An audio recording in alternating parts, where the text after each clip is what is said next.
ganyan ang prinsipyo mo, magkakasundo tayo. Talaga po? Di ibig sabihin may pagkakataon na maibigay niyo po sa akin yung trabahong hinihingi ko? Naiintindihan ko naman eh. Wala kang tiwala sa akin. Pwede mo kaming bantayan habang nag-uusap. 5 minutes. 5 minuto lang ah. Lagi kami magkasama. Lahat ng ginagawa namin. Kaming dalawa lang. Lagi ko siyang pinagtatanggol, pinagtatakpan. Hindi ko naman akalain na sa huli pala, siyang susuwag sa akin. Gusto mo ba tulungan kita makamove on at makalimot? Alis na ako. Short ka, alis ka na. Migs! Mahal ko si Ched. At hindi ko siya isusuko. Mahirap naman yan eh, kasi puro si Ronnie lang ang pinakikinggan mo eh. Samantalang, ang puso mo naman eh, ang gustong marinig eh, si Migs. Si Ched ang magbubuo ng lahat ng nasira kong pangarap kay Grace. At dahil nakita kong nahihirapan si Migs na malayo kay Trudy, edi might as well damay ko na rin siya.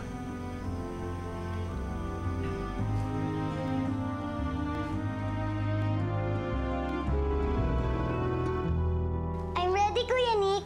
Ihatid niyo po ako sa school, di ba? Magpa-drive ka na lang muna sa ate mo. Kasi hindi ako aalis ngayon eh. Pero, Kuya... Sugar, naiintindihan mo naman, hindi ba? Kailangan ako ni Trudy's ngayon eh. Okay?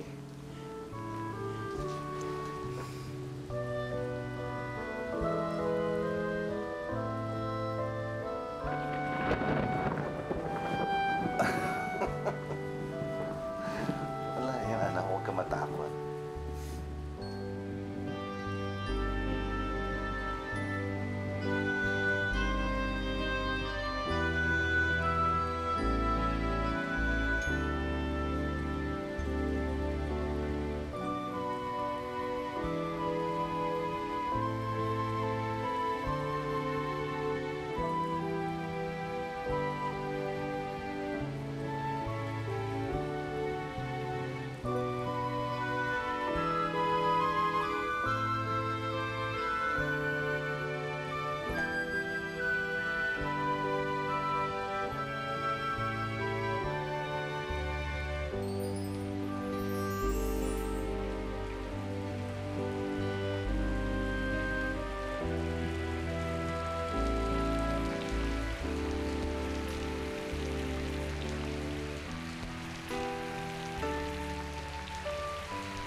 Migs! Anong ginagawa mo dito? Ched, kailangan na natin mag-usap. Alam ko, masama pa rin ang loob mo sa akin. Alam ko, galit ka pa rin sa akin. Pero sana man lang, pakinggan mo yung paliwanag ko, Ched.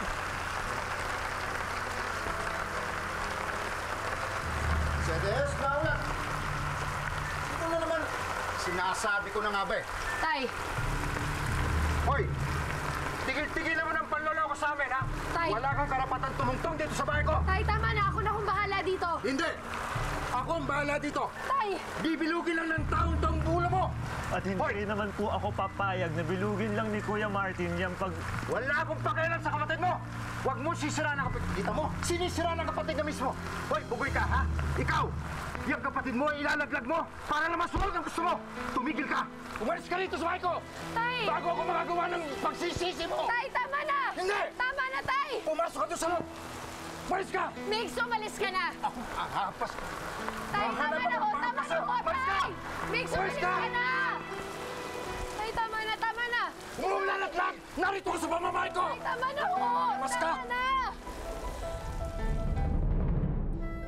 Ayan! Lumubog eh. Sige, okay. Ha? Oh? Yan! Lumubog na!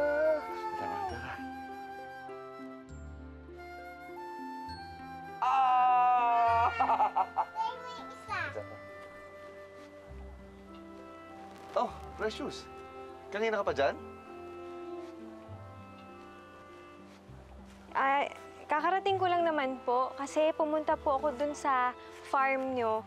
Tapos ang sabi po ng mga tao sa akin dun, hindi pa nga daw po kayo pumupunta dun. Oo nga. Kaya po naglakas loob na lang akong pumunta dito. What can I do for you? Ako yun nga, sir eh. Medyo nakakahiya po talaga pero kakapalan ko na po yung mukha ko. Kailangan ko po kasi ng trabaho eh. Sir, kasi yung pabrika dyan, may extra lang po ako. Mahina daw pong tanggap kaya tinanggal kami.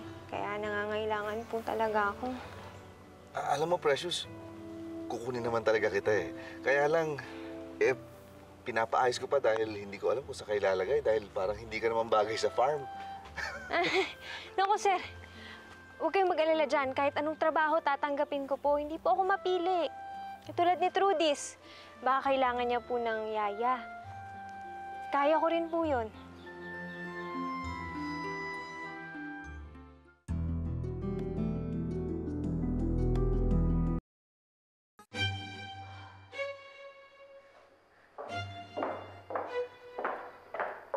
Ma! Ano ba yung ginagawa mo? Nagawa mo bang maganyan? Hindi pa nga tapos yung problema natin?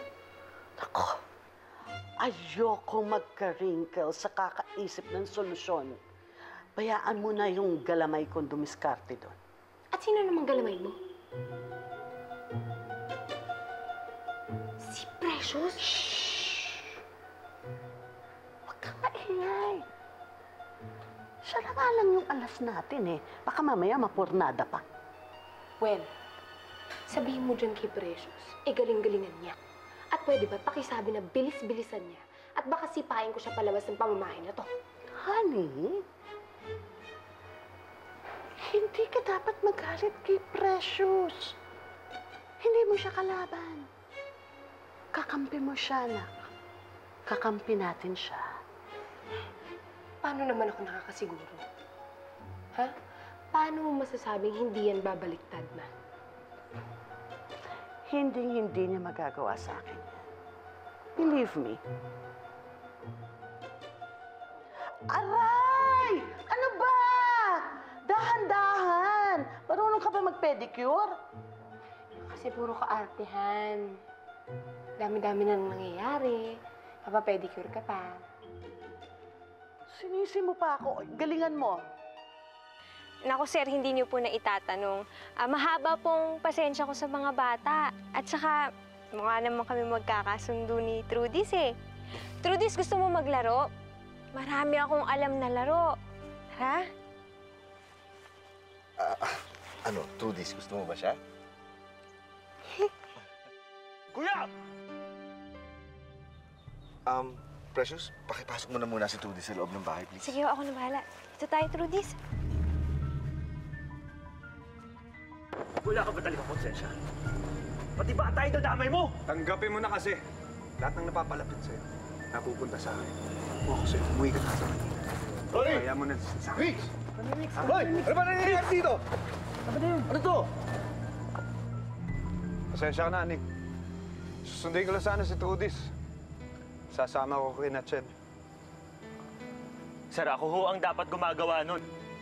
Pagkatapos na nangyari, gusto mo pagkatiwalaan ka pa namin? Paano namin malalaman kung talagang wala kang kasalanan sa nangyari kay Trudis? Tanggapin mo na lang kasi, mula bata pa tayo, hindi ka mapagkatiwalaan. Sandali. Hindi ko maintindihan eh. Ano ba ito pinag-uusapan niyo? Matagal na ba kayo magkakilala? Mga bata. Pasensya ka na. Ngayon ko lang sasabihin sa'yo to. Magkapatid kami. Kuya! Si Migs, ang kapatid kong naligaw ng landas.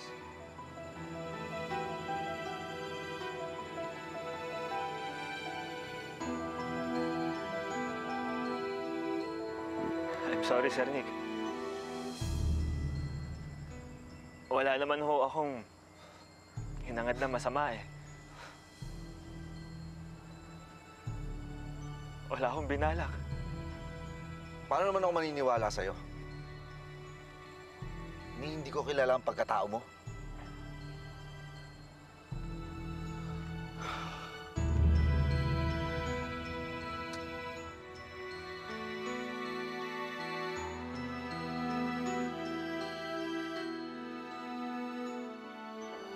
Anong kaguluhan yun, ha? Bakit parang may nagsisigawan, eh? Papa, susunduin po ba ko ni Kuya Mitch?